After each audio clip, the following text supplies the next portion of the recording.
ঢাকা ১৮ আসনের সাবেক সংসদ সদস্য হাবিব হাসানের প্রত্যক্ষ মদদে শিক্ষার্থীদের উপর গুলি করা হয় বলে জানালেন পুলিশের উত্তরা বিভাগের উপকমিশনার রনক জাহান। আন্দোলন দমনে তাদের ব্যবহার করা পুলিশের বুলেট প্রুফ জ্যাকেট, সোয়া কোটি টাকা ও বিভিন্ন দেশের মুদ্রা সহ ৩ জনকে গ্রেফতারের পর এক সংবাদ সম্মেলনে এই তথ্য জানানো হয়। তাকে উত্তরায় কিশোর গ্যাংয়ের অন্যতম মদতদাতা বলেও উল্লেখ করেন এই কর্মকর্তা। আরও জানাচ্ছেন নাদিয়া শারমিন।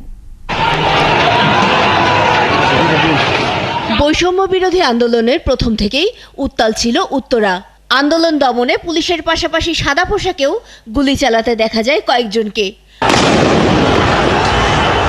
তখনই অভিযোগ ছিল সাদা পোশাকের ব্যক্তিরা ছিল ছাত্রলীগ, যুবলীগ ও আওয়ামী লীগের সদস্য। কিছু ভিডিও অ্যানালাইসিস করে আমরা দেখতে পাই যে পুলিশের ব্যবহৃত বিভিন্ন ওয়াকিটকি, তারপর ব্যাটন, অস্ত্র এগুলো ব্যবহার করে বৈষম্য বিরোধী ছাত্র আন্দোলন দমনের চেষ্টা করছেন। গত 16 সেপ্টেম্বর সাবেক মহিলা এমপি নাজমা আক্তারের ভাই মাহবুব হাসান কাবুলের অফিসে অভিযান চালিয়ে পুলিশের অস্ত্র ও অন্যান্য সরঞ্জাম উদ্ধার করা হয়। আটক করা হয় 3 জনকে। জিজ্ঞাসাবাদে তাদের দেয়া তথ্যের ভিত্তিতে 22 সেপ্টেম্বর ঢাকা 18 আসনের এমপি হাবিব হাসানের ছেলের শ্বশুর বাড়িতে অভিযান চলে। গ্রেফতারকৃতরা জানান পুলিশের জ্যাকেট ও অস্ত্র মোহাম্মদ হাবিব হাসানের হেফাজতে আছে। আমাদের উত্তরায় বৈষম্য বিরোধী ছাত্র আন্দোলনকে কেন্দ্র করে মোট 37টা মামলা হয়েছে আজ পর্যন্ত।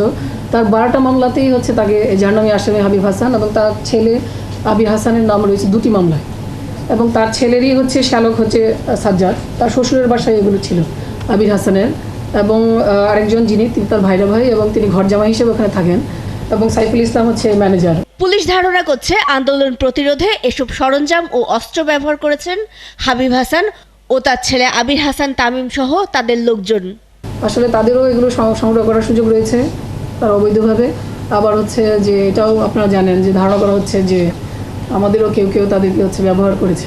কাবুল যার ছত্রছায়ায় কাজ করতেন, তার এক ধরনের মাস্টার মাইন্ড যাকে বলা যায়, সেই 18 আসনের সাবেক এমপি হাবিব হাসান বিভিন্ন সময় অস্ত্র প্রদর্শন করেছেন। তার কাছে একাধিক লাইসেন্স কিন্তু অস্ত্র আছে, এবং আমরা ধারণা করছি লাইসেন্সের বাইরেও তার কাছে অস্ত্র রয়েছে।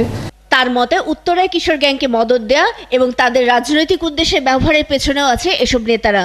সেই কিশোর গ্যাংরা তো আসলে এই ধরনের হাবিব হাসানের মতো লোকের ছত্রছায়ী ছিল। তারা বর্তমানে আগের মতো স্ট্রং অবস্থায় না থাকলেও তারা নানাভাবে কারো না কারো ছত্রছায়ায় কাজ করার চেষ্টা করছে। আমাদের এলাকায় এই ধরনের অভিযান অব্যাহত আছে এবং তাদের তালিকা প্রত্যেক অফিসার ইনচার্জের কাছে দেওয়া হয়েছে। উত্তরায় লুট হওয়া অবৈধ ও লাইসেন্স রদ করা অস্ত্রের বেশিরভাগই উদ্ধার করা গেছে বলেও জানান তিনি। নাদিয়া শারমিন, ৭১, ঢাকা।